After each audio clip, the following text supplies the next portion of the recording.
Good morning second year.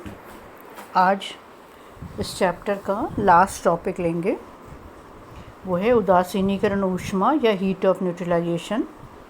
इस पे आपके कोर्स में एक प्रैक्टिकल भी है जिसमें आपको अम्ल तथा क्षार के बीच में यानी कि HCl और NaOH के बीच में हीट ऑफ न्यूट्रलाइजेशन निकालना होता है। तो सबसे पहले देखें कि हीट ऑफ न्यूट्रलाइजेशन या उदासीनीकरण ऊष्मा को हम डिफ़ाइन कैसे कर सकते हैं। तो यदि 1 ग्राम इक्विवेलेंट अम्ल, 1 ग्राम तुल्यांक अम्ल तथा 1 ग्राम तुल्यांक क्षार के तनु विलयनों की परस्पर पूर्ण उदासीनीकरण अभिक्रिया के फलस्वरूप पूर्ण ऊष्मा में हुआ परिवर्तन उदासीनीकरण ऊष्मा कहलाता है।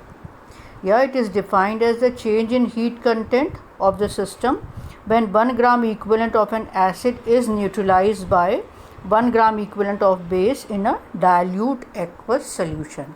यानी कि विलयन एक तो डाइल्यूट होना चाहिए, दूसरा उसका एक्वस सोल्यूशन होना चाहिए।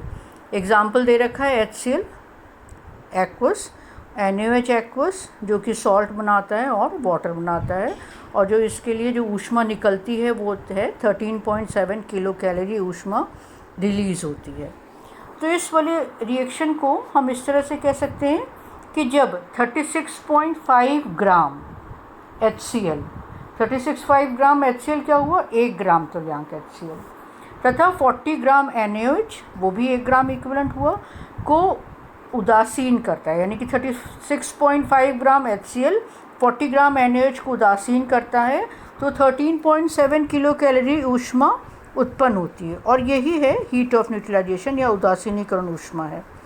हेस ने यह बताया कि स्ट्रॉन्ग एसिड तथा स्ट्रॉन्ग बेस की उदासीनीकरण ऊष्मा का मान लगभग स्थिर रहता है, चाहे अम्ल या क्षार कोई भी हो। यानी कि स्ट्रॉन्ग एसिड हम कोई भी ले लें, स्ट्रॉन्ग बेस हम कोई भी ले लें, हर बार जो डेल्टा H की वैल्यू है वो 13.7 ही होगी। कब? जब स्ट्रॉन्ग एसिड कोई भी लें, लेकिन स्ट्रॉन्ग एसिड होना चाहिए, उस तरह से स्ट्रॉन्ग बेस होना चाहिए, जैसे NaOH QH स्ट्रॉन्ग एसिड, जैसे HCl HNO3 H2SO4 and so on. तो हर बार डेल्टा H की वैल्यू 13.7 किलो कैलोरी है। तो क्या कारण है? Why the value of heat of neutralization for strong acid and strong base are constant? Now this can be explain with the help of ionization theory. हम ionization theory के base पर समझ सकते हैं। जो भी कोई भी स्ट्रॉन्ग एसिड है या स्ट्रॉन्ग बेस है और उसका जो प्रोडक्ट बनता है वे स्ट्रॉन्ग इलेक्ट्रोलाइट होते हैं। स्ट्रॉन्ग इलेक्ट्रोलाइट का मतलब जो कम्प्लीटली डिसोशिएट हो रहे हों आयंस में, and they can be assumed as completely ionize. तो स्ट्रॉन्ग इलेक्ट्रोलाइट है तो हम क्या मान सकते हैं कि पूरी तरह से आयोनाइज हैं। तो हम रिएक्शन कैसे लिखेंगे? जो आयनिक फॉर्म में। तो मान लीजिए स्ट्रॉन्ग एसिड HNO3 है तो H plus aqueous NO3 minus aqueous, और बेस स्ट्रॉन्ग है Na plus aqueous and OH minus aqueous. Salt क्या बनेगा? सोडियम नाइट्रेट सॉल्ट बनेगा और वाटर बनेगा। तो सोडियम नाइट्रेट भी स्ट्रॉन्ग इलेक्ट्रोलाइट है, इसलिए इसको भी हमने आयनिक फॉर्म में लिख लिया, प्लस H2 और डेल्टा H की वैल्यू 13.7 है। इसमें से देखिए सब चीज़ें कैंसिल हो जाएगी, Na प्लस NO3 कैंसिल हो गया, तो क्या हो गया? रिएक्टेंट की तरफ H प्लस और OH minus ion, and product की तरफ H2, यानी कि H plus aqueous plus OH minus aqueous gives you H2 liquid. Delta H की वैल्यू है माइनस 13.7 किलो कैलोरी। तो इस रिएक्शन से आप क्या समझ रहे हो? इस रिएक्शन के आधार पे हम बता सकते हैं कि 1 gram equivalent H plus, 1 gram तुल्यांक H प्लस तथा 1 ग्राम तुल्यांक OH माइनस एक्वस के द्वारा बने 1 मोल H2O की हीट ऑफ फॉर्मेशन को ही हम उदासीनीकरण ऊष्मा मान सकते हैं।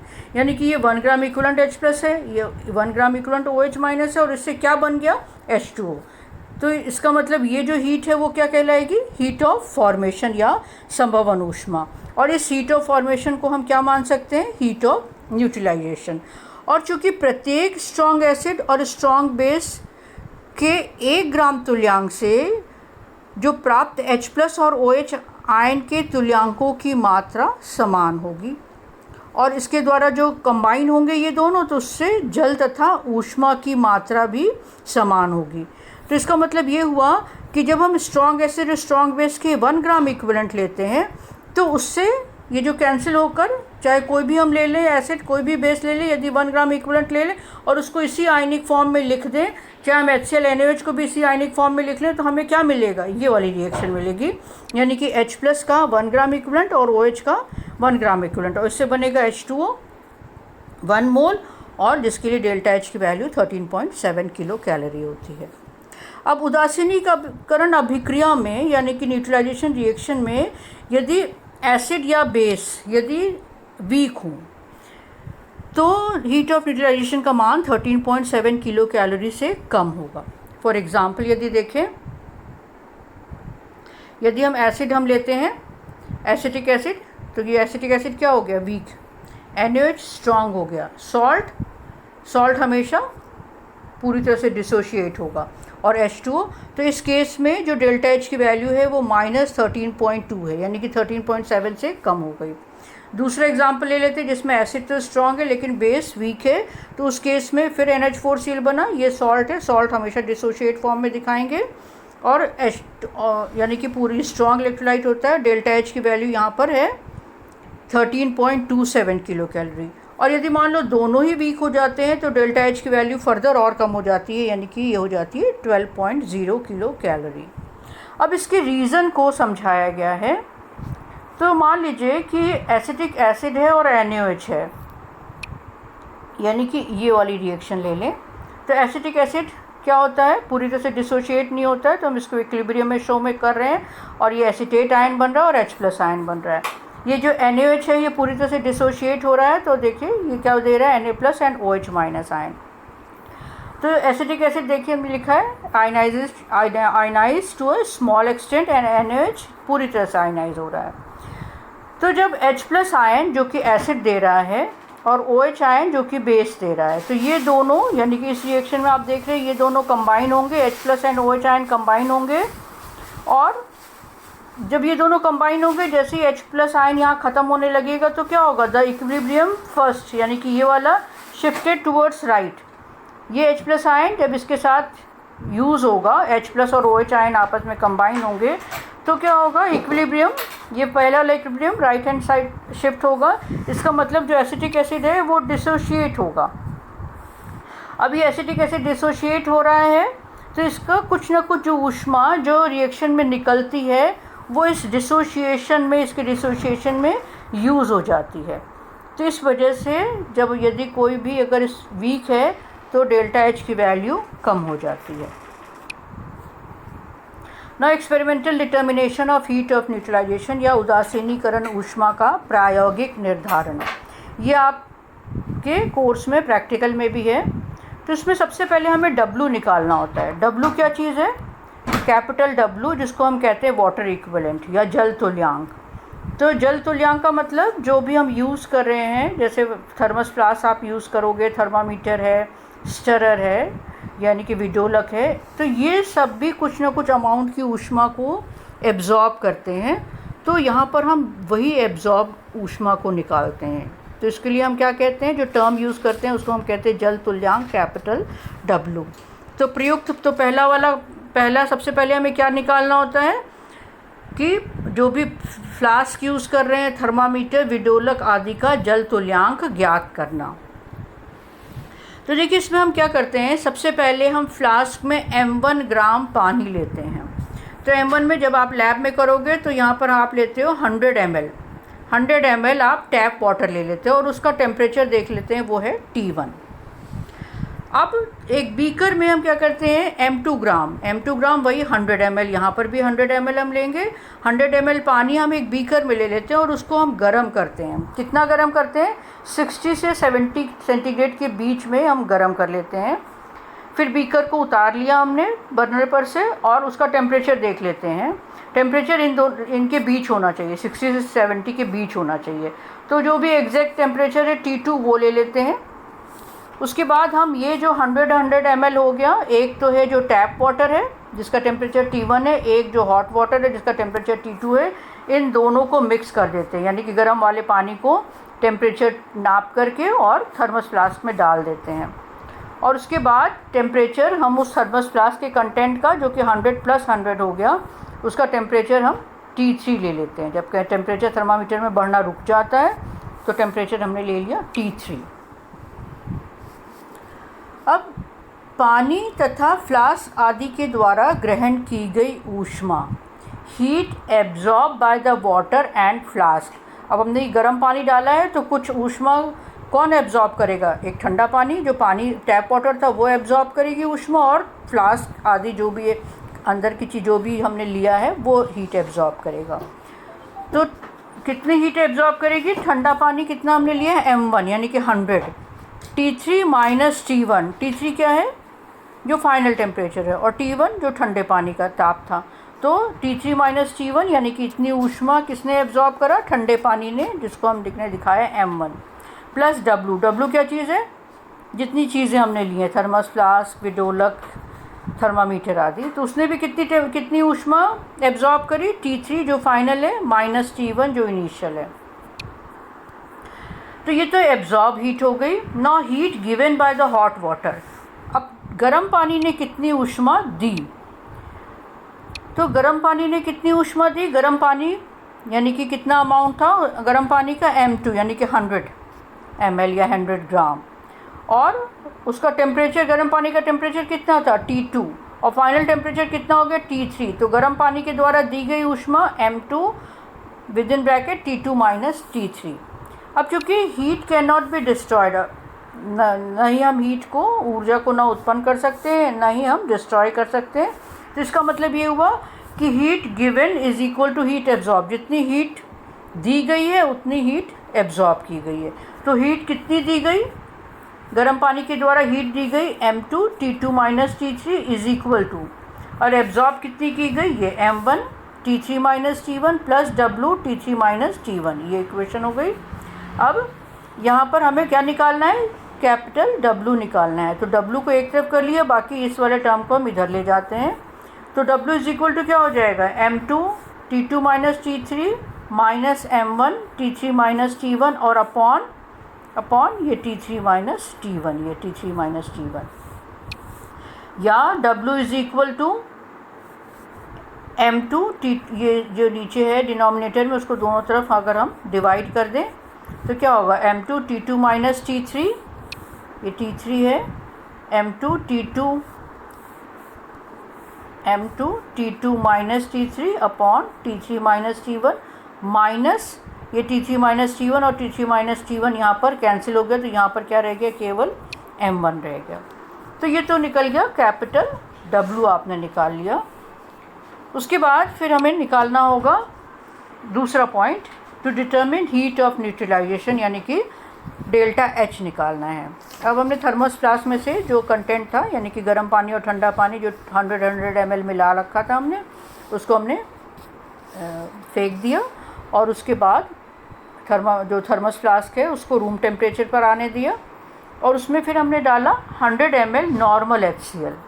ये 100 ml नॉर्मल HCl आपको लैब में मिलेगा। तो 100 ml आप नॉर्मल HCl को फ्लास्क में डालेंगे और उसका टेम्परेचर आप ले लेंगे T4। फिर 100 ml ही आप NaOH नाप के लाएंगे बीकर में, और उसका टेम्परेचर भी ले लेंगे। चूँकि दोनों ही रूम टेम्परेचर पर हैं, पहले से बना हुआ है, ये दोनों सोल्यूशन पहले से बने हुए हैं, तो दोनों का टेम्परेचर समान हो जाता है, T4 या T4 हो जाता है। यदि मान लीजिए यहाँ पर टेम्परेचर में अंतर आ जाए तो हम इसको T5 कर देंगे, और हम कर लेंगे T4 + T5 divided by 2। Generally ये दोनों ताप एक ही होते हैं, यानी कि HCl और NaOH का टेम्परेचर एक ही होता है। अब हमने 100 ml HCl को तो फ्लास्क में ले रखा था, और 100 ml NaOH को हम बीकर में लेकर आए। अब दोनों को मिक्स कर दिया, यानी कि ये जो NaOH है उसको भी हमने फ्लास्क में डाल दिया, और उसके बाद हमने फाइनल टेम्परेचर ले लिया, वो हो गया T5। यानी कि जो HCl और NaOH को डालने के बाद जो टेम्परेचर कांस्टेंट आ जाएगा वो हमने T5 ले लिया। तो heat absorb by flask and inner material. तो हीट कितना एब्जॉर्ब करा फ्लास्क ने, और जो अंदर के कंटेंट थे उसने कितना हीट एब्जॉर्ब करा, तो उसको हम Q से दिखाते हैं। Q is equal to 100 + 100। तो 100 + 100 क्या है? HCl and NaOH।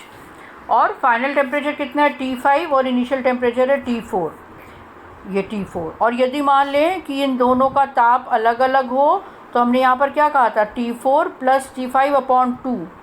तो यहाँ पर T5 ये की जगह यहाँ T6 हो जाएगा और माइनस T4 + T5/2। तो जनरली लेकिन दोनों का टेम्परेचर समान ही रहता है।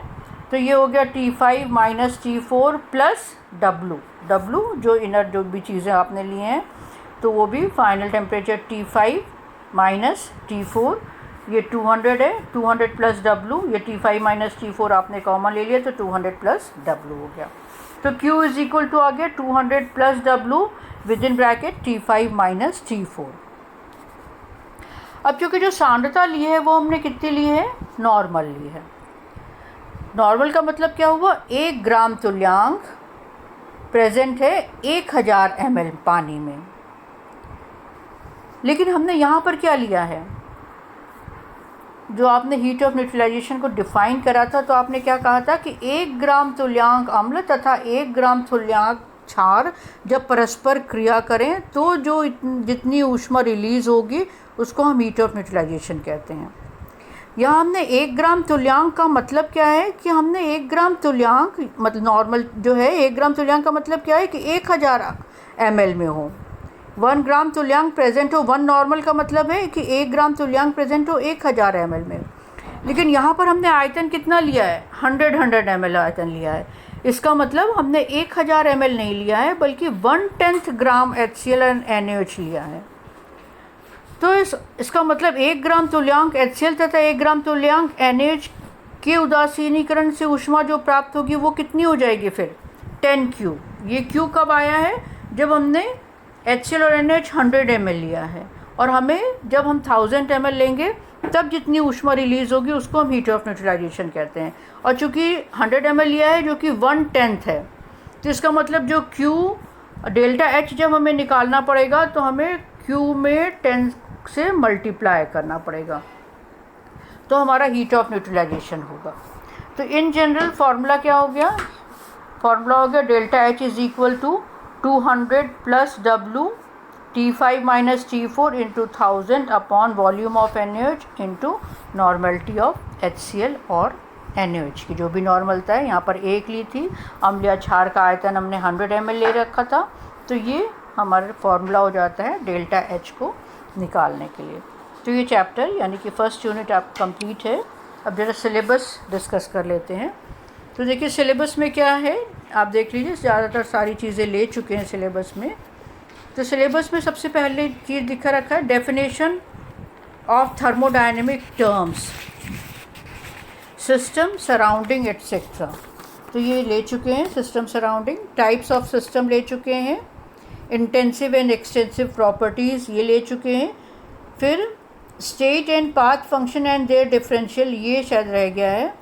देयर थर्मोडायनेमिक प्रोसेस हो गया है। Concept of heat and work हो गया है। Now first law of thermodynamics में स्टेटमेंट क्या है, first law of thermodynamics definition of internal energy and enthalpy हो चुका है। हीट कैपेसिटी हो चुकी है, heat capacity at constant volume and pressure हो चुका है, और फिर उनके रिलेशनशिप भी हो चुकी है, यानी कि CP और CV के बीच में रिलेशन हो गया है। फिर जूल्स लॉ हो चुका है, फिर जूल थॉमसन कोएफिशिएंट हो चुका है, इन्वर्जन टेम्परेचर या व्युत्क्रम ताप हो गया है। Now calculation of WQ DE and DH, DU या DE एक ही चीज़ है, ये कर चुके हैं। 2 केस के लिए, आइसोथर्मल केस के लिए भी कर चुके हैं और एडियाबेटिक कंडीशन के लिए कर चुके हैं। नौ फिर आ जाता है थर्मोकेमिस्ट्री या ऊष्मा रसायन। तो स्टैंडर्ड अवस्था क्या है आपको मालूम है, 25 degree centigrade and 1 atmospheric pressure. Now standard enthalpy of formation यानी कि संभवन ऊष्मा, मानक संभवन ऊष्मा आप कर चुके हो। हेस का नियम कर चुके हो। फिर है उसकी एप्लीकेशन, वो भी कर चुके हो आप। ना heat of reaction at constant pressure and constant volume करवाया है आपको। एंथैल्पी ऑफ न्यूट्रलाइजेशन आज ही आपने करा है। फिर bond dissociation energy and it's calculation from thermochemical data, ये आप कर चुके हो। ना टेम्परेचर डिपेंडेंस ऑफ एंथैल्पी या किरचॉफ्स इक्वेशन, ये भी आपने कर लिया है। तो मोस्टली आपने पूरे सिलेबस को आपका यूनिट 1 का कवर हो चुका है। अब जब नेक्स्ट सेशन में शुरू करेंगे तो यूनिट 2 या थर्मोडायनेमिक्स 2 से शुरुआत करेंगे। Thank you.